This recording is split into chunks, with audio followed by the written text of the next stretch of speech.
Hay mga kalulu, dito nga sa kahabaan ng M. Hison Street, Santa Cruz, Manila, may nakita akong Korean food na nasa kalye. Street style na talagang mapapalulukas. Sarap! Dito lang yan sa Matgab Mochis. Ang pinakamalupit dito, lahat ng orderin mo is unlimited cheese. Tulad netong buldak samyang na pinakukuluan mismo sa gata, sabay sasabayan mo ng unlimited cheese o MG!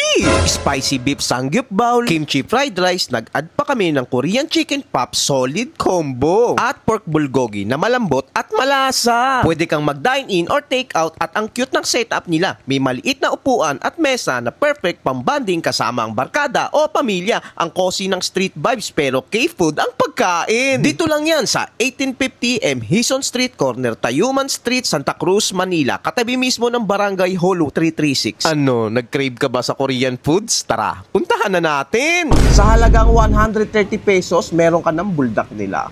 Tignan mo naman yan, itsura pala nakakagutom na. Ang maganda dito is unlimited cheese siya. Ang lupit, di ba? Pwede ka rin mag-add-ons ng spam, seaweeds.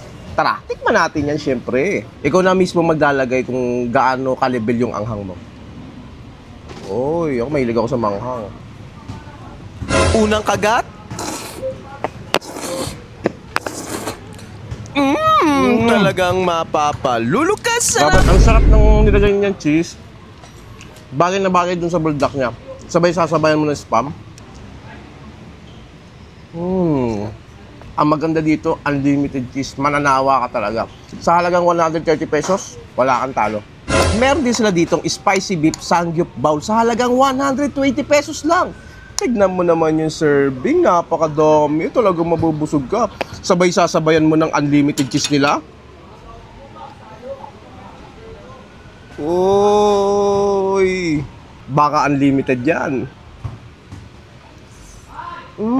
Masarap yung karne niya. Yung beef nila, flavored na, malasa. Gusto ko dito yung cheese nila. Napakasarap. Bagay na bagay dito sa beef nila.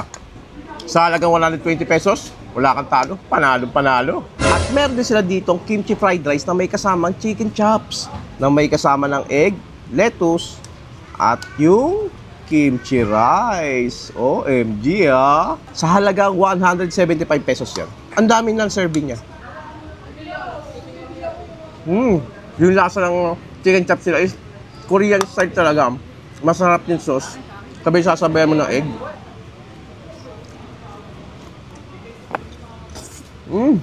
Nakakatuwa yung kimchi fried rice nila, napakasarap. Sana matry nyo to. Sulit na sulit yung pera nyo. Yung lasa, panalong panalo. At meron din sila dito pork bulgogi sa halagang 100 pesos lang. May kasama na siyang kimchi, tapos rice and lettuce. Ang malupit pa dito, unlimited cheese pa rin yan. Ayun no. Tara, tikman natin yan syempre. Mga cheese lover dyan, bagay na bagay kayo dito. Maliligo kayo ng cheese.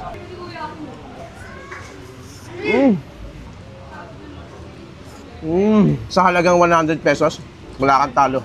Panalong panalo pa rin. Dito po sa Matgab Mochis ay nag-offer po kami ng mga Korean na pagkain po. Buldak po, mga samgyup bowl, and especially kimchi fried rice. Open po kami daily to 6 p.m. up to 12 midnight mo everyday po. Ang exact location po namin is 1850 Manuel Hison Street, Barangay 336, nearest po dito po sa Barangay Hall. Sa lahat ng mga kasamgyup namin dyan, arat na, dayuin nyo na kami at tikman ng pinakamasarap at authentic na lasa ng Korea dito lang sa Matgab Mochis. Yun.